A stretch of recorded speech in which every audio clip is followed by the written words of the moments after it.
കാറ്റത്തെ കിളിക്കൂടിൻ്റെ ഇന്നത്തെ എപ്പിസോഡിലേക്ക് എല്ലാവർക്കും സ്വാഗതം. വീഡിയോ ആദ്യമായി കാണുകയാണെങ്കിൽ സപ്പോർട്ട് ചെയ്ത് സബ്സ്ക്രൈബ് ചെയ്ത് ലൈക്ക് ചെയ്യാൻ മറക്കല്ലേ. നിധി ഗോപി സാറുമായി സംസാരിച്ചു കൊണ്ടിരിക്കുമ്പോഴാണ് CI അങ്ങോട്ട് വരുന്നത്. നിധിയെ കണ്ട് ഇതാരാണെന്ന് ഗോപി സാർ ചോദിക്കേ, ഇത് നമ്മൾ കല്യാണം നടത്തി കൊടുത്ത കേസാ.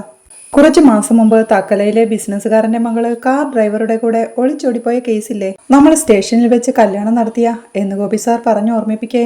ഓ, അന്ന് കമ്മീഷണർ ഓഫീസിൽ നിന്ന് വിളി വന്ന കേസ്, ആ കുട്ടിയാണല്ലോ ഇത് എന്ന് CI ഗോപി സാറിനോടായി ചോദിക്കുന്നുണ്ട്. കുറച്ചു നാളായില്ലേ, മുഖം മറന്നു, എങ്ങനെയുണ്ട് കുട്ടി, ഹസ്ബൻഡൊക്കെ എന്ന് CI ചോദിക്കേ. സുഖമായിരിക്കുന്നു എന്ന് നിധിയും. ഇപ്പൊ ഈ കുട്ടിക്ക് ഡിവോഴ്സ് വേണമെന്ന് ഗോപി സാർ പറയേ. ഡിവോഴ്സോ, എന്താ പ്രശ്നം, എന്തെങ്കിലും ഡൊമസ്റ്റിക് വയലൻസ് അതോ വേറെന്തെങ്കിലും എന്ന് CI ചോദിക്കേ. അങ്ങനെയൊന്നുമില്ല സാർ എന്ന് നിധിയും. പിന്നെന്താ പ്രശ്നം, കല്യാണം കഴിഞ്ഞല്ലോ എന്ന് സാർ ചോദിക്കേ. അത് ഞങ്ങൾക്ക് തമ്മിൽ കല്യാണം ശരിയാവില്ല സാർ എന്നവൾ പറയേ. സാറേ, ഈ കുട്ടി ഇതല്ലാതെ മറ്റൊന്നും പറയുന്നില്ല, എന്നാ ആ ചെറുക്കൻ ഒഴിവാക്കേയില്ല, അവൻ ഈ കുട്ടിയോടൊപ്പം ജീവിക്കണമെന്നാ എന്ന് ഗോപി സാർ പറയേ. എന്ത് ചെയ്യാം, അത് അവരുടെ പ്രശ്നം, നമുക്കിതിൽ എന്ത് ചെയ്യാൻ പറ്റും ഗോപി എന്ന് ഗോപി സാറിനോടായി പറഞ്ഞ്. ഡിവോഴ്സിന് ഇവിടെ വരാൻ കുട്ടിയോട് ആരാ പറഞ്ഞേ, അത് കോടതി മുഖാന്തരം പരിഹരിക്കേണ്ട പ്രശ്നമല്ലേ എന്ന് CI ചോദിക്കേ. അതെ സാർ, ഞങ്ങൾ അതിനിപ്പോ 2 തവണയായി ശ്രമിക്കുക, ഓരോ തവണയും ഈ സാറ് വിളിച്ച് എന്തിനു ഡിവോഴ്സിന് ശ്രമിക്കുന്നെന്ന് ചോദിക്കുക, ഒരുമിച്ച് ജീവിക്കണമെന്ന് ഫോഴ്സ് ചെയ്യുക. ഞങ്ങൾ കോടതി പോകുന്ന കാര്യം ഈ സാർ എങ്ങനെ അറിയുന്നേ? ഞാൻ എൻ്റെ അഡ്വക്കേറ്റിനോടും ചോദിച്ചു, അവരാരും ഒന്നും പറഞ്ഞിട്ടില്ലെന്നാ പറയുന്നത് എന്ന് നിധി സംശയത്തോടെ ചോദിക്കേ. അവരല്ലെങ്കിൽ തന്നെ ഇതൊക്കെ എന്തിന് ഞങ്ങളോട് പറയണം എന്ന് CIയും ചോദിക്കുക. അപ്പൊ എങ്ങനെയാ എന്നെ ഈ സാറ് വിളിച്ച് ഡിവോഴ്സ് വേണ്ടെന്ന് പറയുന്നത് എന്ന് നിധി വീണ്ടും ചോദിക്കേ. ആരാടോ തന്നോട് ഈ കാര്യം പറഞ്ഞത്? വേറെ പണിയൊന്നുമില്ല തനിക്ക്? നാട്ടിലെ ഡിവോഴ്സിന്റെ ഒക്കെ കാര്യം നോക്കുന്നത് പോലീസാണോ? അന്നത്തെ അവസ്ഥയിൽ കല്യാണം നടക്കാൻ ഇവരെ സഹായിച്ചൊന്നു വെച്ച് പോലീസിന് ഇവരുടെ പിന്നാലെ നടക്കുകയാണോ പണി? താൻ എന്തിനാടോ ഇതൊക്കെ ചെയ്യുന്നതെന്ന് CI ഗോപി സാറോടായി ചോദിക്കുക. ഞാൻ എന്ത് ചെയ്യാനാ സാറേ, ഈ കുട്ടിയുടെ ഹസ്ബൻഡില്ലേ, ആ പയ്യൻ വന്ന് കാല് പിടിക്കുന്ന പോലെയാ സംസാരിച്ചത്. ആ ചെറുക്കം പറയുന്നത് കേട്ടാ കഷ്ടം തോന്നും എന്നൊക്കെ ഗോപി സാർ പറയുന്നത് കേൾക്കെ ഒരു ഞെട്ടലോടെ സുധീഷ് വന്നിരുന്നോ എന്ന് നിധി ചോദിക്കുന്നുണ്ട്. അതേ, കുട്ടി വന്നു, ഡിവോഴ്സിന് അവന് താല്പര്യമില്ലെന്ന് കുട്ടിയോടൊന്ന് പറയണമെന്ന് കാല് പിടിച്ച് പറയും പോലെ എന്നോട് പറഞ്ഞു. ഇത്ര കഷ്ടപ്പെട്ട് കല്യാണം കഴിച്ചിട്ട് ഇത്ര പെട്ടെന്ന് ഉപേക്ഷിച്ച് പോകണോ സാറേ എന്ന് പറഞ്ഞായിരുന്നു കരച്ചില് എന്ന് ഗോപി സാർ പറയുന്നത് വിശ്വസിക്കാനാവാതെ, ശരിക്കും സുധീഷ് അങ്ങനെ പറഞ്ഞോ എന്ന് നിധി ചോദിക്കുന്നുണ്ട്. അല്ലാതെ പിന്നെ ഞാനിതെങ്ങനെ അറിയാനാ കുട്ടി? ആ ചെറുക്കനൊരു പാവമാണ് സാർ, ഒരുമിച്ച് ജീവിക്കണമെന്ന ആഗ്രഹം, പക്ഷെ ഈ കുട്ടി സമ്മതിക്കുന്നില്ല എന്നും പറഞ്ഞ് ഒരേ സങ്കടമാ. ഒന്ന് ഈ കുട്ടിയോട് സംസാരിക്കുമെന്ന് ചോദിച്ച് വിളിച്ചോണ്ടാ ഞാൻ വിളിച്ചത് എന്ന് ഗോപി സാർ പറയേ. ആ ചെറുക്കം പറഞ്ഞെന്ന് വെച്ച് താൻ ഫോൺ വിളിക്കണോ? ഇതിലൊക്കെ നമ്മൾ എന്തിനാടോ തലയിടുന്നേ? ഈ കാലത്തെ പിള്ളേർക്ക് ഉപദേശം കേൾക്കുന്നതേ കലിയാണ്. അവരുടെ ജീവിതം അവർ ജീവിച്ചു തീർത്തോട്ടെ, താൻ ഇനി അതിൽ ഇടപെടാൻ നിൽക്കണ്ട കേട്ടോ, മനസ്സിലായല്ലോ എന്ന് CI സാർ ഗോപി സാറോടായി പറയുമ്പോഴേക്കും അദ്ദേഹത്തിന്റെ മൊബൈൽ റിങ് ചെയ്യുക. ആ കോളെടുത്ത് CI അവിടുന്ന് പോകുമ്പോഴേക്കും ഗോപി സാർ നിധിയോടായി പറയുന്നുണ്ട്, കുട്ടി എന്നോട് ദേഷ്യം കാണിക്കണ്ട, ആ ചെറുക്കൻ അത്രയ്ക്ക് സങ്കടപ്പെട്ട് പറഞ്ഞോണ്ടാ ഞാൻ കുട്ടിയെ വിളിച്ചേ എന്ന് സാർ പറയുന്നത് കേൾക്കെ. 2 തവണയും സുധീഷാണോ പറഞ്ഞത് എന്നവൾ ചോദിക്കുന്നുണ്ട്. അതേ കുട്ടി, അവന് കുട്ടിയെ ഡിവോഴ്സ് ചെയ്യാൻ ഇഷ്ടമില്ല, അതാണ് കാരണം. എന്തെങ്കിലും പ്രശ്നമുണ്ടെങ്കിൽ പറഞ്ഞു തീർത്ത് ഒരുമിച്ച് ജീവിക്കാൻ നോക്ക്, അതല്ലേ മോളെ നല്ലത് എന്ന് സാർ പറയേ. ശരി സാർ എന്ന് പറഞ്ഞ് നിധി പോവാനായി എഴുന്നേൽക്കുകയാ. തലേ ദിവസം രാത്രി സുധീഷാണോ ഗോപി സാറിനെ വിളിച്ച് പറഞ്ഞതെന്ന് അവൾ ചോദിച്ച കാര്യം മനസ്സിലേക്ക് കടന്നു വരികയാ. നിങ്ങളാണോ പറഞ്ഞത് എന്ന് നിധി ചോദിക്കേ. ഞാനോ? ഞാൻ എന്തിനാ പറയണേ, പിന്നെ അയാൾ എന്നെ ചീത്ത വിളിക്കൂലേ, ആവശ്യമില്ലാത്ത കാര്യം എങ്ങനെ ചെയ്യും എന്ന് സുധീഷ് പറഞ്ഞതോർക്കെ പോവാൻ തുടങ്ങി അവൾ വീണ്ടും തിരിഞ്ഞു നിന്ന് സാറിനോടായി, സാറേ ഒരു സംശയം എന്ന് ചോദിക്കേ. എന്താ കുട്ടി എന്ന് ഗോപി സാറും. അന്ന് ഇവിടെ വെച്ച് കല്യാണം രജിസ്റ്റർ ചെയ്തില്ലേ, ഒരു ID പ്രൂഫും ഇല്ലാതെ അത് നടക്കാൻ പറ്റോ എന്നവൾ സംശയത്തോടെ ചോദിക്കേ. അതെങ്ങനെ പറ്റും? പ്രൂഫ് ഇല്ലാതെ കല്യാണം ഒരിക്കലും നടത്താൻ പറ്റില്ലെന്ന് സാറും. പിന്നെ എങ്ങനെയാ സാറ് അന്ന് കല്യാണം നടത്തിയത്? ഞാൻ വീട്ടിൽ നിന്ന് പോരുമ്പോ ഒരു ID പ്രൂഫും എടുക്കാതെയാ പോന്നത്, പിന്നെ എങ്ങനെയാ കല്യാണം നടന്നതെന്ന് നിധി ചോദിക്കേ. കുട്ടി എന്തൊക്കെ ഈ പറയുന്നത്? കുട്ടിയുടെ ആധാർ കാർഡ് തന്നത് സുധീഷ് തന്നെയാ എന്ന ഗോപി സാറിന്റെ വാക്കുകൾ നിധിക്ക് വീണ്ടും ഷോക്ക് ആവുകയാ. അവളുടെ മനസ്സിലേക്ക് അപ്പോൾ അന്ന് മാരേജ് സർട്ടിഫിക്കറ്റ് കിട്ടിയ സമയത്ത് സുധീഷിനെ ചോദ്യം ചെയ്ത കാര്യങ്ങളാണ് ഓടിയെത്തുന്നത്. ആ സർട്ടിഫിക്കറ്റും പിടിച്ച് എന്ത് ഇത്, സ്റ്റേഷനിൽ വെച്ച് കല്യാണം നടന്ന മാരേജ് രജിസ്റ്റർ ചെയ്യേണ്ടി വരുമെന്ന് നിങ്ങൾക്കറിയില്ലേ എന്നവൾ ചോദിച്ചതും. എങ്ങനെ അറിയാനാ, എനിക്ക് സ്റ്റേഷനിൽ വെച്ച് കല്യാണം നടത്തി മുൻ പരിചയമുണ്ടോ എന്നവൻ ചോദിച്ചതും ഓർക്കെ സുധീഷാണോ തന്നത് എന്നവൾ വീണ്ടും സംശയത്തോടെ ഗോപി സാറിനോടായി ചോദിക്കുക. അതേ കുട്ടി, മൊബൈൽ ഫോണിൽ കുട്ടിയുടെ ആധാർ കാർഡ് കാണിച്ചു തന്നു, ആ ആധാർ നമ്പർ വെച്ചാണ് വിവാഹം രജിസ്റ്റർ ചെയ്തത് എന്ന് ഗോപി സാർ പറയുന്നത് കേൾക്കെ വിശ്വസിക്കാനാവാതെ സങ്കടത്തോടെ നിൽപ്പാൻ നിധിയും. മാരേജ് സർട്ടിഫിക്കറ്റ് വാങ്ങി വീട്ടിലേക്കുള്ള യാത്രയിൽ ആധാർ കാർഡില്ലാതെ ഒരു ഹോസ്റ്റലിൽ പോലും അഡ്മിഷൻ കിട്ടില്ല, പിന്നെങ്ങനെ ഇത് നടന്നുന്നാ എന്ന് സംശയത്തോടെ നിധി സുധീഷിനോടായി ചോദിക്കുന്നതും. എന്റെ ആധാർ കാർഡ് ചോദിച്ചു, ഞാൻ കൊടുത്തു, ഞാൻ കരുതിയതേ നിധിയുടെയും കൊടുത്തുന്നാ എന്നവൻ പറഞ്ഞതോർക്കെ അവൾ ടെൻഷനോടെ നിൽക്കണ കണ്ട് എന്താ കുട്ടി എന്ന് ഗോപി സാർ ചോദിക്കുന്നുണ്ട്. ഒന്നുമില്ലെന്ന് തലയാട്ടി അവൾ ആ സ്റ്റേഷനിൽ നിന്ന് ഇറങ്ങുകയാണ്. അവളുടെ മനസ്സിലെപ്പോഴും ഗോപി സാറിന്റെ വാക്കുകൾ അലയടിക്കുകയായിരുന്നു. അതെങ്ങനെയാ കുട്ടി? പ്രൂഫ് ഇല്ലാതെ ഒരു കല്യാണം പോലും നടത്താൻ പറ്റില്ല. സ്റ്റേഷനിൽ നിന്നിറങ്ങി റോഡിലൂടെ നടക്കുമ്പോഴും അവളുടെ മനസ്സിൽ സുധീഷിന്റെ വാക്കുകളായിരുന്നു. ഇതൊരു കല്യാണമായി കൂട്ടുന്നില്ലല്ലോ, ഇതൊരു ഫേക്ക് മാരേജ് അല്ലേ, ഇത് റിയൽ അല്ലല്ലോ, വെറും ഡ്രാമ. ഇതൊരു ബൊമ്മ കല്യാണം പോലെ കണ്ടാ മതി. ഇയാളും സേഫാവും, ഞാനും സേഫാവും. പിന്നെ പോലീസുകാരെ തന്നെ അച്ഛനോടൊപ്പം തിരിച്ചയക്കില്ല. അത് മാത്രമല്ല ആ സൈക്കോയെയും കെട്ടേണ്ടി വരില്ല എന്നൊക്കെ കല്യാണം നടത്താനായി അന്ന് സ്റ്റേഷനിൽ വെച്ച് സുധീഷ് പറഞ്ഞതും അച്ഛന്റെയും ചേട്ടന്റെയും മുന്നിൽ വെച്ച് തന്നെ സുധീഷ് താലി കെട്ടിയതും പിന്നീട് സ്റ്റേഷന്റെ പുറത്ത് കരഞ്ഞു തളർന്നിരിക്കുകയായിരുന്ന നിധിയുടെ അരികിലേക്ക് സുധീഷ് എത്തി ഒരു സൈൻ വേണമായിരുന്നു. ഇവിടെ വന്ന പ്രശ്നങ്ങളൊക്കെ ഉണ്ടായതല്ലേ, ഇനി എന്തെങ്കിലും ഉണ്ടായാ നമ്മൾ കാരണമല്ലെന്ന് നേരത്തെ എഴുതി കൊടുത്താലേ പിന്നെ എനിക്ക് ഇതിലൊന്നും ചെയ്യാൻ പറ്റില്ലെന്നാ ഗോപി സാർ പറയുന്നത്. അതെഴുതിയതാ, ഒരു ചെറിയ സൈൻ മതി, ദേ ഇവിടെ എന്നൊക്കെ കള്ളം പറഞ്ഞ് സുധീഷ് തന്നെ കൊണ്ട് സൈൻ ചെയ്യിച്ചതും എല്ലാം ഓർത്ത് സങ്കടവും ദേഷ്യവും സഹിക്കാൻ കഴിയാതെ അവൾ റോഡിലൂടെ നടന്നു നീങ്ങുമ്പോഴാണ് ഹോൺ അടിച്ചുകൊണ്ട് സിദ്ധാർത്ഥിന്റെ കാർ അവളുടെ അരികിൽ കൊണ്ടുചെന്ന് നിർത്തുന്നത്. അത് കേട്ട് നിധി നിൽക്കുമ്പോഴേക്കും നല്ല ആളാ, അവിടുന്ന് ഇറങ്ങിയിട്ട് വിളിക്കാമെന്ന് പറഞ്ഞിട്ട് എന്ന് സിദ്ധാർത്ഥ് ചോദിക്കുന്നുണ്ട്. അത് ഞാൻ എന്ന് പറഞ്ഞ് നിധി പരുങ്ങലോടെ നിൽക്കുമ്പോഴേക്കും കേറ്, ഞാൻ ഡ്രോപ്പ് ചെയ്യാമെന്ന് പറഞ്ഞ് സിദ്ധാർത്ഥ് വിളിക്കുക. സാരമില്ല, ഞാൻ ബസ്സിൽ പോയിക്കോളാമെന്ന് നിധി പറയുന്നുണ്ട്. എന്തിന്? എടോ ഞാനും ആ വഴിക്കല്ലേ എന്നവൻ ചോദിക്കേ. അല്ല സൈറ്റില് എന്ന് നിധി സംശയത്തോടെ ചോദിക്കുന്നുണ്ട്. അതൊക്കെ തീർന്നു, അതുകൊണ്ടല്ലേ ഞാൻ തിരിച്ചു വന്നത്. താൻ കയറിടന്ന് സിദ്ധാർത്ഥ് നിർബന്ധിക്കുക. നിധി ആ കാറിലേക്ക് കയറുകയാണ്. അവൾ ബെൽറ്റ് ഇടാൻ തുടങ്ങുമ്പോഴേക്കും സിദ്ധാർത്ഥ് പറയുന്നുണ്ട്, ആക്ച്വലി ഞാൻ നിധിയെ നേരത്തെ വിളിച്ചിരുന്നു, കോൾ എടുത്തില്ല എന്ന് ചോദിക്കേ. ഫോൺ സൈലന്റ് ആവും, അറിഞ്ഞില്ല എന്ന് നിധിയും. പോവാമെന്ന് പറഞ്ഞ് സിദ്ധാർത്ഥും കാർ എടുക്കുകയാണ്. നിധിയുടെ മനസ്സിലെപ്പോഴും ഗോപി സാർ പറഞ്ഞ വാക്കുകളായിരുന്നു. പ്രൂഫ് ഇല്ലാതെ ഒരിക്കലും കല്യാണം നടത്താൻ പറ്റില്ല. പിന്നെ എങ്ങനെയാ സാർ കല്യാണം നടത്തിയത്? ഞാൻ വീട്ടിൽ നിന്ന് പോരുമ്പോ ഒരു ID പ്രൂഫും എടുക്കാതെ പോകുന്നത് എന്ന് നിധി പറഞ്ഞതും കുട്ടി എന്തൊക്കെ പറയുന്നത്, കുട്ടിയുടെ ആധാർ കാർഡ് തന്നത് സുധീഷ് തന്നെയാ എന്നൊക്കെ പറഞ്ഞതും അന്ന് സ്റ്റേഷനിൽ വെച്ച് സുധീഷ് ആ മാരേജ് സർട്ടിഫിക്കറ്റ് വാങ്ങിയതും പിന്നീട് ഹോസ്റ്റൽ അഡ്മിഷനായി ചെന്നപ്പോ ഈ ആധാർ കാർഡ് ഇല്ലാതെ നിങ്ങൾ എങ്ങനെയാ വിവാഹം രജിസ്റ്റർ ചെയ്തത് എന്നൊക്കെ അവിടുന്ന് ചോദിച്ചതും ഓർക്കെ ടെൻഷനോടെ ആലോചനയോടെ ഇരിക്കണ നിധിയെ കണ്ട് നിധി ആർ യു ഓക്കെ എന്ന് സിദ്ധാർത്ഥ് ചോദിക്കുന്നുണ്ട്. അതെ ഞാൻ ഓക്കെയാ എന്ന് നിധി പറയേ. അല്ല വല്ലാതെ ടെൻസ്ഡ് ആയിരിക്കുന്ന പോലെ. എടോ എന്തെങ്കിലും പ്രശ്നമുണ്ടെങ്കിൽ പറ എന്ന് സിദ്ധാർത്ഥ് ചോദിക്കേ. ഒന്നുമില്ല സിദ്ധാർത്ഥ്. അവിടെ ചെന്ന് സംസാരിച്ചപ്പോ വീട്ടുകാരെ പറ്റിയൊക്കെ ഓർത്തു, അതാ എന്ന് പറഞ്ഞവൾ വീണ്ടും ടെൻഷനോടെ ഇരിക്കണ കണ്ട് എന്തെങ്കിലും ഫാമിലി ഇഷ്യൂ ഉണ്ടോ എന്ന് സിദ്ധാർത്ഥ് വീണ്ടും സംശയത്തോടെ ചോദിക്കുന്നുണ്ട്. അതെ, ഞാൻ ജോലിക്ക് പോയിരുന്നത് അവർക്ക് ഇഷ്ടമല്ലല്ലോ, അതാ ഇവിടെ കസിന്റെ വീട്ടിൽ താമസിക്കുന്നതും അവർക്ക് ഇഷ്ടമല്ല. അതിനെപ്പറ്റിയൊക്കെ സംസാരിച്ചപ്പോ എന്ന് നിധി പറയെ. വല്ല PG പോലെ എന്തെങ്കിലുമൊക്കെ നോക്കായിരുന്നില്ലേ എന്ന് സിദ്ധാർത്ഥൻ ചോദിക്കുന്നുണ്ട്. നോക്കണം എന്ന് നിധി പറയെ. പക്ഷേ നിധിയുടെ കസിൻസ് ഒക്കെ നന്നായിട്ട് കെയർ ചെയ്യുന്നവരാണല്ലേ എന്ന് സിദ്ധാർത്ഥ് ചോദിക്കേ. ഒരു പുഞ്ചിരി വരുത്തി. അന്ന് സുധീഷ് മൊത്ത ആധാർ കാർഡ് എടുക്കാനായി പോയതെല്ലാം നിധി ഓർത്തെടുക്കുകയാ. സിദ്ധാർത്ഥ് വീണ്ടും പറയുന്നുണ്ട്, ആക്ച്വലി നിധിയെ പിക്ക് ചെയ്യാൻ വേണ്ടിയിട്ടാ ഞാൻ നേരത്തെ ജോലി അവസാനിപ്പിച്ചത്. പക്ഷേ നിധി അത് ശ്രദ്ധിക്കാതെ ആലോചനയിൽ തന്നെയായിരുന്നു. അത് കാണുന്ന സിദ്ധാർത്ഥം നിധി ഞാൻ പറഞ്ഞത് കേട്ടോ എന്ന് ചോദിക്കേ. എന്താ എന്ന് നിധിയും. നിധിയെ പിക്ക് ചെയ്യാൻ വേണ്ടിയിട്ടാ ഞാൻ ജോലി നേരത്തെ നിർത്തിയെന്ന്. അത് കേൾക്കേ നിധിയും അയ്യോ അതിന്റെ ആവശ്യമൊന്നും ഉണ്ടായിരുന്നില്ല എന്ന് പറയേ. അല്ലെങ്കിൽ ഇപ്പോഴേ ബസ്സിൽ കയറി കഷ്ടപ്പെട്ട് പോവേണ്ടി വന്നേനെ എന്ന് സിദ്ധാർത്ഥം പറയുന്നുണ്ട്. എനിക്കതിൽ കഷ്ടപ്പാടൊന്നുമില്ല, ഞാൻ ദിവസവും പോകുന്നതല്ലേ എന്ന് നിധിയും. അതൊക്കെ ശരിയാ, പക്ഷേ ഇന്നൊരു സ്പെഷ്യൽ ഡേ അല്ലേ എന്ന് പറഞ്ഞ് സിദ്ധാർത്ഥ് നിധിയോട് ഓരോ കാര്യങ്ങൾ സംസാരിച്ചുകൊണ്ട് വണ്ടി ഓടിക്കുകയാ. വീടിനടുത്ത് എത്താറാവുമ്പോഴേക്കും വഴിയിലൊരിടത്ത് ചൂണ്ടിക്കാണിച്ച് ഇവിടെ നിർത്തിയാൽ മതിയെന്ന് നിധി പറയുന്നുണ്ട്. എന്തിനെ? ഞാൻ വീട്ടിൽ കൊണ്ടുവിടാമെന്ന് സിദ്ധാർത്ഥ് പറയേ. അയ്യോ അത് വേണ്ട എന്ന് നിധിയും. അതെന്താ? ഞാൻ വീട് വരെ വരുന്നുണ്ട്, നിധിക്ക് എന്തെങ്കിലും പ്രശ്നമുണ്ടോ എന്ന് സിദ്ധാർത്ഥ് ചോദിക്കേ. എന്ത് പ്രശ്നമെന്ന് നിധിയും. അപ്പൊ ബർത്ത്ഡേ ഗേളിനെ ഡ്രോപ്പ് ചെയ്യേണ്ട ഉത്തരവാദിത്തം എനിക്കാ. ഓക്കെ എന്ന് പറഞ്ഞ് സിദ്ധാർത്ഥ് നിധിയെയും കൊണ്ട് കിളിക്കൂട്ടിലേക്ക് പോവുകയാ. അവിടെ നിധിയുടെ ബർത്ത്ഡേ വീണ്ടും ആഘോഷിക്കാനായി വീടെല്ലാം അലങ്കരിച്ചു കൊണ്ടിരിക്കുക സുധീഷും ഹരീഷും നികേഷുമെല്ലാം. സുധീഷ് അവരോട് തിരക്കിട്ട് പറയുന്നുണ്ട്, എടാ ഒന്ന് വേഗം ആവട്ടെടാ, നിധി വരാനുള്ള സമയമായി, രണ്ടുപേരും കൂടി കളിച്ചോണ്ടിരിക്കുക, ഒന്ന് വേഗം ആവട്ടെ എന്ന് പറയേ. അതും തൂക്കിക്കൊണ്ട് നേരം കുറെയല്ലോ നിക്കണേ, എടുത്തു തൂക്കിക്കൂടെ എന്ന് ഹരീഷും ചോദിക്കുന്നുണ്ട്. അത് കേട്ട് ദേഷ്യത്തോടെ സുധീഷ് ഉണ്ടാ ചെറുക്ക, നല്ലൊരു ദിവസമായിട്ട് എന്റെ അടുത്ത് വഴക്കിന് വരരുതേ, പറഞ്ഞേക്കാം എന്ന് പറയേ. ബലൂൺ ഊതി വീർപ്പിച്ചുകൊണ്ട് നികേഷും പറയുന്നുണ്ട്, എന്റെ സുധീഷേടാ ഈ ബലൂൺ വീർപ്പിക്കാനുള്ള പമ്പ് കിട്ടും, അതൊരെണ്ണം മേടിച്ച പോരായിരുന്നോ, ഊതി ഊതി ബാക്കിയുള്ളവരുടെ കാറ്റ് പോയിന്ന്. ഓ മിണ്ടിയ ഏട്ടത്തിന്നാണല്ലോ, ഏട്ടത്തിക്ക് വേണ്ടി ഇതുപോലും ചെയ്യാൻ പറ്റൂല, ഒരു 20 ബലൂണും കൂടി അങ്ങ് വീർപ്പിച്ചേ എന്ന് സുധീഷ് പറയുന്നത് കേൾക്ക്. 20 ബലൂണോ? എളുപ്പമുള്ള കാര്യമല്ല കേട്ടോ എന്ന് നികേഷ് പറയേ. എടാ പ്ലീസ് നിന്റെ ഏട്ടത്തിക്ക് വേണ്ടിയിട്ടല്ലേടാ എന്ന് സുധീഷ് പറയുമ്പോഴാണ് നിലത്തിട്ട ബലൂണും ചവിട്ടി പൊട്ടിച്ചുകൊണ്ട് അച്ഛൻ അങ്ങോട്ട് വരുന്നത്. എന്താ ഈ കാണിക്കുന്നത്? നിങ്ങളുള്ള ബലൂണൊക്കെ ചവിട്ടി പൊട്ടിക്കാണോ എന്ന് സുധീഷ് ദേഷ്യത്തോടെ ചോദിക്കേ. എടാ, മനുഷ്യൻ നടക്കുന്ന വഴിയിലൊക്കെ ബലൂൺ കൊണ്ടിട്ടാ പിന്നെ ചവിട്ടി പൊട്ടിക്കില്ലേ എന്ന് അച്ഛനും. അത് നടക്കുമ്പോ നിങ്ങൾക്ക് നോക്കി നടന്നൂടെ, കണ്ടൂടെ എന്ന് സുധീഷ് ചോദിക്കേ. പിന്നെ താഴെ ബലൂൺ ഉണ്ടോന്ന് നോക്കിയല്ലേ മനുഷ്യൻ വീടിനകത്ത് നടക്കുന്നേ. വേറെ പണിയൊന്നുമില്ലെന്ന് പറഞ്ഞ് അച്ഛൻ അടുക്കളയിലേക്ക് പോവുകയാ. ഡെക്കറേഷൻ എല്ലാം ചെയ്ത് നോക്കിയേ എങ്ങനെയുണ്ടെന്ന് സുധീഷ് എല്ലാവരോടുമായി ചോദിക്കുക. ഇനി വേറൊന്നും ചെയ്യാനില്ലല്ലോ എന്ന് നികേഷ് ചോദിക്കേ.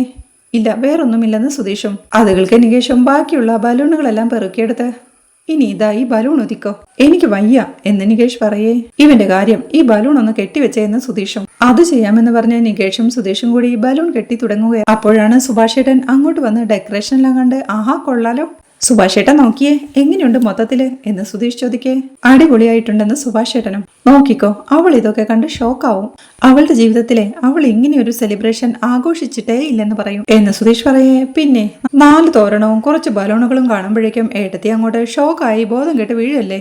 ഒന്ന് പോടവിടുന്ന്, ഏടത്തി ഇങ്ങനെയൊരു പിറന്നാൾ ആഘോഷിച്ചിട്ടുണ്ടാവില്ല എന്ന് ഹരീഷ് പരിഹസിക്കെ. എടാ, അവളുടെ അച്ഛൻ ഇതിലും വലിയ സെലിബ്രേഷൻ ഒക്കെ നടത്തിയിട്ടുണ്ടാവും. പക്ഷെ നമ്മുടെ വീട്ടിലെ ഞാൻ ഡേറ്റ് ഒക്കെ ഓർമ്മിച്ച് വെച്ച് നടത്തുന്ന സെലിബ്രേഷൻ അല്ലേ, അതിന്റെ ഒരു ഫീൽ വേറെ ആവില്ലടാ മോനെ. ഇന്നലെ രാത്രി കേക്ക് കട്ട് ചെയ്തപ്പോ തന്നെ ആളങ്ങ് ഫ്ലാറ്റ് ആയെന്നേ. ഇന്ന് രാവിലെ ഞാൻ കൊടുത്ത സാരി ഉടുത്തല്ലേ ആള് പോയത്. ഈ സർപ്രൈസ് കൂടി കാണുമ്പോഴേ അവള് ഷോക്ക് ആവുമെന്ന് മാത്രമല്ല എന്റെ അടുത്ത് വന്ന് കെട്ടിപ്പിടിച്ച് അവള് പറയും ഐ ലവ് യു സുധീഷ് എന്ന്.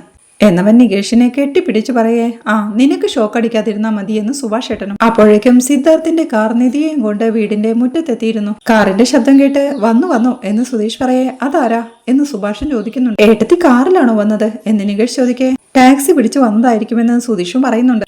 സിദ്ധാർത്ഥം നിധിയോടായി പറയുന്നുണ്ട്. ഓക്കെ നിധി, ഞാൻ എന്നാ പോട്ടെ എന്ന്. അകത്തേക്ക് വരുന്നില്ലേ എന്ന് നിധി ചോദിക്കേ. ഏയ് വേണ്ട, സമയമില്ലെന്ന് സിദ്ധാർത്ഥം. മുറ്റം വരെ വന്നിട്ട് അകത്തേക്ക് വരാതെ എങ്ങനെയാ, വരൂ എന്ന് നിധി വിളിക്കേ. ശരി എന്ന് പറഞ്ഞ് സിദ്ധാർത്ഥം കാറിൽ നിറങ്ങുകയാ. അവർ രണ്ടുപേരും കാറിൽ നിന്ന് ഇറങ്ങി വരുന്നത് കൊണ്ട് സുധീഷിന്റെ മുഖത്തെ ചിരിയെല്ലാം പെട്ടെന്ന് മായുന്നുണ്ട്. അവൾ വരുന്നത് നോക്കി നിൽക്കായിരുന്ന അച്ഛനും ആരടാ അത് എന്ന് സുഭാഷിനോടായി ചോദിക്കേ. അത് നിധിയുടെ ഓഫീസിന്റെ ഓണറാ എന്ന് സുഭാഷ് പറയേ. ഓണറോ? ചെറുപ്പം ചുള്ളനാണല്ലോ എന്ന് അച്ഛൻ പറയുന്നത് കേൾക്കെ സുധീഷിന് ദേഷ്യം വരുന്നുണ്ട്. അവരങ്ങോട്ട് എത്തുമ്പോഴേക്കും സുഭാഷ് സിദ്ധാർത്ഥിനെ സന്തോഷത്തോടെ സ്വീകരിക്കുന്നുണ്ട്. വരൂ സുഖാണല്ലോ അല്ലേ എന്ന് സുഭാഷ് ചോദിക്കെ. നന്നായിട്ട് പോകുന്നു എന്ന് സിദ്ധാർത്ഥ്. അവർ ചെയറെടുത്ത് കൊടുക്കുമ്പോഴേക്കും സിദ്ധാർത്ഥ് അതിലേക്കിരുന്ന് അച്ഛനെ കണ്ട് ഇത് എന്ന് ചോദിക്കെ. അച്ഛനായെന്ന് സുഭാഷും. സിദ്ധാർത്ഥ് എഴുന്നേറ്റ് ഓ മനസ്സിലായില്ല, ഗുഡ് ഈവനിങ് എന്ന് പറഞ്ഞ് അച്ഛന് ഷെയ്ക്ക് ഹാൻഡ് നൽകുകയാണ്. അച്ഛനും ഗുഡ് ഈവനിങ് പറഞ്ഞ് ഇരിക്കി, ഞാൻ പുറത്തുണ്ടെന്ന് പറഞ്ഞ് ഉമ്മറത്തേക്ക് പോവുകയാണ്. സിദ്ധാർത്ഥ അവിടുത്തെ ഡെക്കറേഷൻ എല്ലാം നോക്കുമ്പോഴേക്കും നിധി ദേഷ്യത്തോടെ സുധീഷിനെ തന്നെ നോക്കി നിൽപ്പാ. അത് കണ്ട് സംശയത്തോടെ സുധീഷും ഇതെന്തു പറ്റി, എന്താണാവോ ഇങ്ങനെയൊരു നോട്ടം എന്ന് മനസ്സിൽ പറയേ. സിദ്ധാർത്ഥം പറയുന്നുണ്ട്. വൗ കൊള്ളാലോ, ശരിക്കും ആഘോഷമാണല്ലോ എന്ന് ചോദിക്കേ. നികേഷും ചോദിക്കുന്നുണ്ട്. ഏട്ടത്തി സർപ്രൈസ് എങ്ങനെയുണ്ട്? അപ്പോഴേക്കും സുധീഷ് അവിടെ നിന്ന് ആംഗ്യം കാണിച്ച് മെല്ലെ പിറുപിറുക്കുന്നുണ്ട്. എടാ, ഇതെല്ലാം ഞാനാ ചെയ്തെന്ന് പറ. അത് സമ്മതിച്ച് നികേഷും ഇതെല്ലാം സുധീഷേട്ടന്റെ പണിയാട്ടോ എന്ന് പറയേ. സുധീഷും നാണത്തോടെ ഏയ് പോടാ എന്ന് പറഞ്ഞ് ചിരിയോടെ നിൽക്കെ ടെൻഷനോടെ നിൽക്കുന്ന നിധിയെ ശ്രദ്ധിച്ച് നിധി ഓക്കെ അല്ലേ മോളെ എന്ന് സുഭാഷ് ഏട്ടൻ ചോദിക്കുന്നുണ്ട്. ഒരു ചെറിയ ചിരിയോടെ അതേ എന്ന് അവൾ പറയേ. അപ്പോ പായസം ഒത്തിരി എടുക്കട്ടെ എന്ന് സുഭാഷ് ഏട്ടൻ ചോദിക്കും. അയ്യോ സുഭാഷ് ഏട്ടാ, രാവിലെ വെച്ച് പായസമല്ലേ എന്ന് നികേഷ് ചോദിക്കേ. പോടാ, അല്ലടാ വൈകിട്ട് ഇവനെ ഈ സുധീഷ് ഇതൊക്കെ ചെയ്യുന്നത് കണ്ടപ്പോ ഞാൻ ഇത്തിരി പായസം വെച്ചിരുന്നു എന്ന് സുഭാഷ് ഏട്ടൻ പറയുന്നത് കേൾക്കെ. ആഹാ, അപ്പൊ സുഭാഷ് ഏട്ടന്റെ വകയും സർപ്രൈസ് ഉണ്ടല്ലേ എന്ന് നികേഷും ചോദിക്കുക. ചെറുതായിട്ട് ഇരിക്കുന്ന സിദ്ധാർത്ഥനോടായി പറഞ്ഞ് സുഭാഷ് പായസം എടുക്കാനായി പോവുകയാണ്. ദേഷ്യത്തോടെ മുഖം കുനിച്ച് ടെൻഷനോടെ നിൽക്കുന്ന നിധിയെ ചെറുതായി ചുളമടിച്ച് സുധീഷ് ശ്രദ്ധ തിരിക്കാനായി ശ്രമിക്കുന്നുണ്ടെങ്കിലും നിധി അതൊന്നും മൈൻഡ് ചെയ്യാതെ താഴേക്ക് തന്നെ നോക്കി നിൽപ്പാ. നിധി നോക്കുന്നില്ലല്ലോ എന്നവൻ മനസ്സിൽ പറയുന്നുണ്ട്. അപ്പോഴാണ് സുഭാഷ് ഏട്ടൻ പായസവുമായി വന്ന് നിധിക്ക് നൽകുന്നത്. എനിക്ക് വേണ്ട സുഭാഷ് ഏട്ടാ എന്ന് നിധി പറയുന്നുണ്ടെങ്കിലും കഴിക്കേ എന്ന് പറഞ്ഞ് സുഭാഷ് ഏട്ടൻ വീണ്ടും നിർബന്ധിക്കുന്നുണ്ടെങ്കിലും ഇപ്പൊ വേണ്ട, പിന്നെ കഴിച്ചോളാമെന്ന് നിധിയും. അത് സമ്മതിച്ച് ആ ഗ്ലാസ് പായസം തിരികെ ട്രേയിലേക്ക് വെച്ച് എന്നാലേ നിന്റെ ബോസിന് നിന്റെ കൈകൊണ്ട് തന്നെ പായസം എടുത്ത് കൊടുക്ക് എന്ന് സുഭാഷ് പറയേ. നിധി സിദ്ധാർത്ഥിന് ഒരു ഗ്ലാസ് പായസം എടുത്തു കൊടുക്കുകയാ. സിദ്ധാർത്ഥം താങ്ക്സ് പറഞ്ഞത് വാങ്ങി പിറന്നാൾ മധുരമാണല്ലേ എന്ന് ചോദിക്കേ. സുധീഷും ദേഷ്യത്തോടെ മനസ്സിൽ പറയുന്നുണ്ട് നിന്റെ മധുരിപ്പിക്കൽ ഇത്തിരി കൂടുന്നുണ്ടെന്ന്.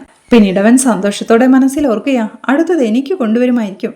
വാങ്ങുമ്പോൾ എന്തു പറയണം? Happy birthday my sweety. ഏയ് അല്ലെങ്കിൽ അത് വേണ്ട, പിന്നെന്തു പറയും എന്നൊക്കെ മനസ്സിൽ ഓർത്തു നിൽക്കുമ്പോഴാണ് ഇന്നടാ എന്ന് പറഞ്ഞ് സുഭാഷ് ഏട്ടൻ പായസം നീട്ടുന്നത്. അല്ല അത് എന്ന് പറഞ്ഞ് സുധീഷ് പരുങ്ങലോടെ നിൽക്കേ. എന്താടാ എന്ന് സുഭാഷ് ഏട്ടനും. ഏയ് ഒന്നുമില്ലെന്ന് സുധീഷ് പറയേ. എന്നാ പിന്നെ എടുക്കെന്ന് സുഭാഷും. അവൻ പായസം എടുക്കുമ്പോഴേക്കും ഹരീഷിനും നികേഷിനുമെല്ലാം സുഭാഷ് പായസം കൊടുക്കുകയാ. നിധിയെ ശ്രദ്ധിച്ച് നികേഷും നിധിയോടായി ചോദിക്കുന്നുണ്ട്. ഏടത്തി വന്നപ്പോ മുതൽ ശ്രദ്ധിക്കുക, ഏടത്തി എന്താകെ ഡള്ളായിരിക്കുന്നെന്ന്. ഏയ് ഒന്നുമില്ലെന്ന് നിധിയും. പായസം കഴിച്ചു കഴിഞ്ഞ് സിദ്ധാർത്ഥം എഴുന്നേറ്റ് എന്നാ ഞാൻ ഇറങ്ങട്ടെ.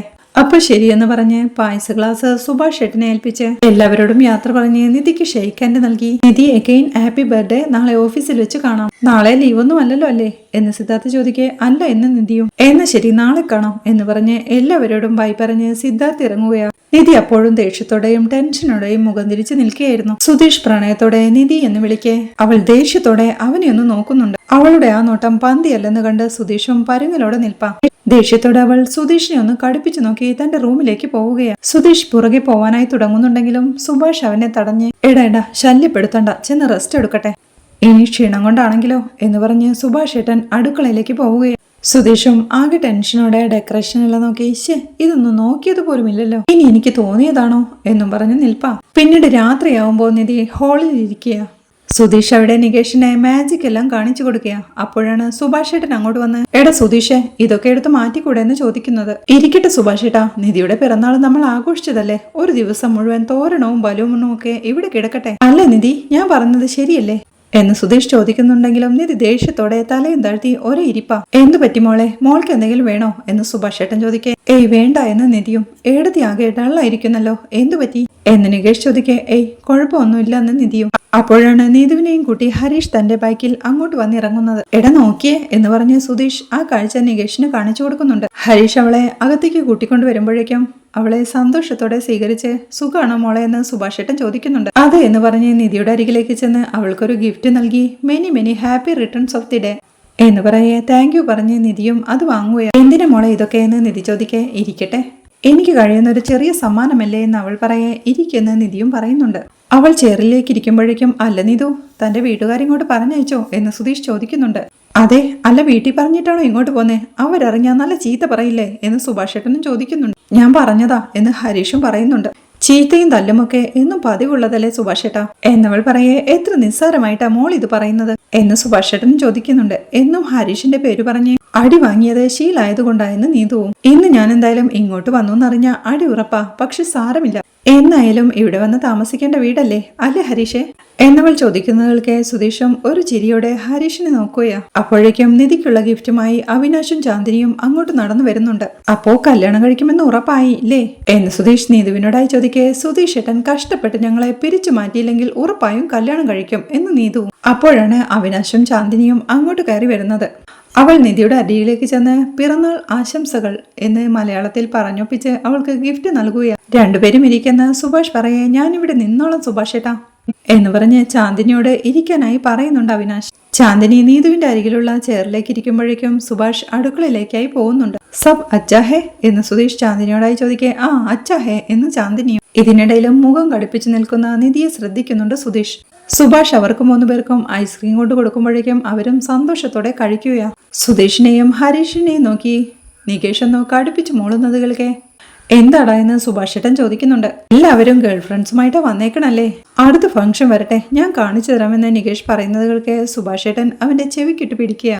എടാ ചാന്ദിനി എന്റെ ഗേൾ ഫ്രണ്ട് ഒന്നുമല്ല, അവൾ എന്റെ അനിയത്തിയെ പോലെയാ, വെറുതെ ഓരോന്ന് പറഞ്ഞാണല്ലോ, ഇടിച്ചു ചവിട്ടി കൂട്ടും ഞാൻ എന്ന് സുഭാഷ് അവനെ വഴക്ക് പറയേ. ഒരു ചിരിയോടെ എന്നാ ഓക്കെ എന്ന് നികേഷും. പിന്നീട് ഐസ്ക്രീം എല്ലാം കഴിച്ചു കഴിയുമ്പോഴേക്കും എന്നാ ഞങ്ങൾ പോട്ടെ വയ്യ എന്ന് അവിനാശ് ചോദിക്കുന്നുണ്ട്. എന്നാ ഞാനും ഇറങ്ങാ എന്ന് നീതു പറയേ. ഞാൻ കൊണ്ടുവിടാമെന്ന് ഹരീഷ്. വേണ്ട, ഞാൻ ഇവരുടെ കൂടെ പോയിക്കോളാമെന്ന് നീതു പറയുന്നത് കേൾക്കെ സുധീഷും നികേഷും എല്ലാം ഹരീഷിനെ കളിയാക്കി ചിരിക്കുക. അവർ 3 പേരും യാത്ര പറഞ്ഞിറങ്ങുമ്പോഴേക്കും യാത്രയക്കാൻ സുഭാഷും കൂട്ടരും പുറകെ പോകുന്നുണ്ട്. നിധി എപ്പോഴും ദേഷ്യം സഹിക്കാനാവാതെ ദേഷ്യത്തോടെ നിൽപ്പാ. പിന്നീട് സീറ്റ് ഔട്ടിലിരുന്ന് സംസാരിച്ചു കൊണ്ടിരിക്കുക നികേഷും ഹരീഷും.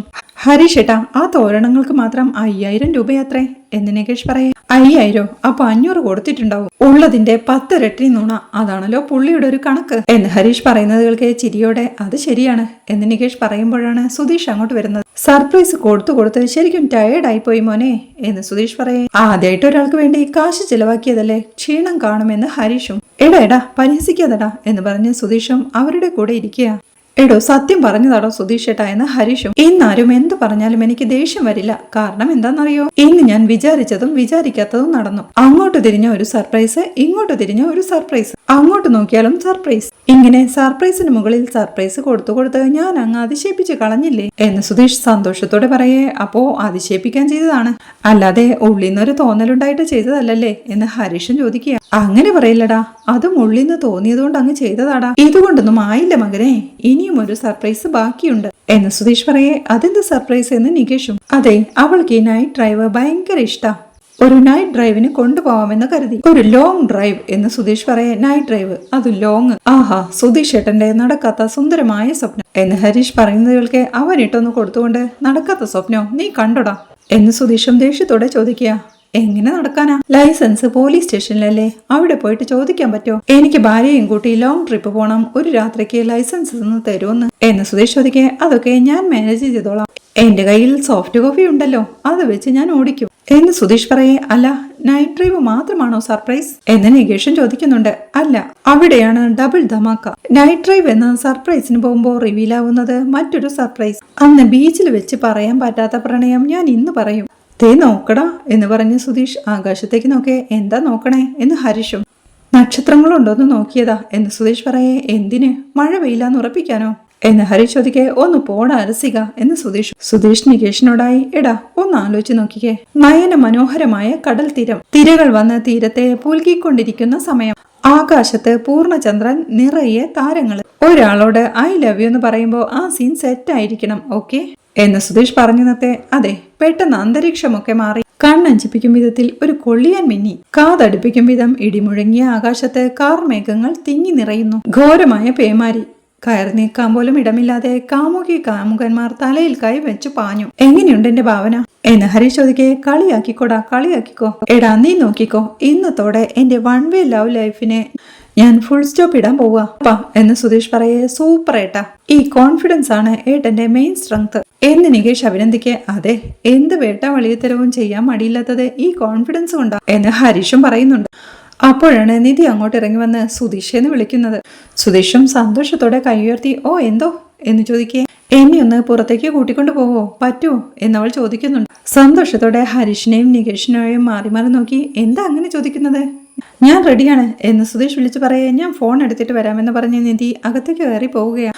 അവൾ പോയി കഴിയുമ്പോഴേക്കും സുധീഷും കണ്ടില്ലടാ, ഞാൻ പറയാൻ ഉദ്ദേശിച്ചത് അവൾ ഇങ്ങോട്ട് വന്ന് പറഞ്ഞു, ഇന്ന് സർപ്രൈസുകളുടെ പൂരമാണല്ലോ, എനിക്ക് വയ്യ എന്ന് സന്തോഷത്തോടെ പറയുമ്പോഴേക്കും മൊബൈലുമായി നിധി അങ്ങോട്ട് വന്ന് പോവാം എന്ന് ചോദിക്കുക.